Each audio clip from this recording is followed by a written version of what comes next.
Qarang. Siz sigaret chekishligingiz bilan yoki salomatligiga zarar yetishi aniq bo'lgan ishni qilishligingiz bilan osiy bo'lyapsiz. Siz agar o'zingizga o'zingiz kerak bo'lmasangiz, xotiningizga, bolalaringizga keraksiz. Tushunarlimi? Sizning hayotingiz endi o'zingizning mulkingiz emas.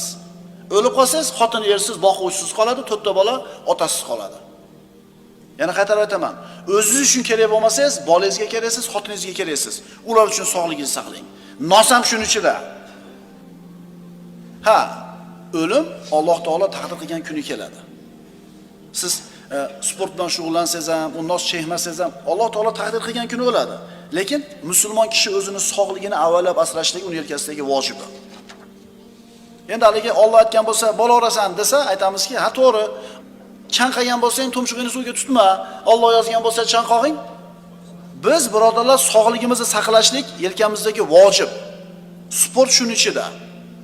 Ovqatda tejabish shuning ichida. Ondan keyin ovqat yemaslik shuning ichida va hokazo bilasizlar endi buni buyog'ini.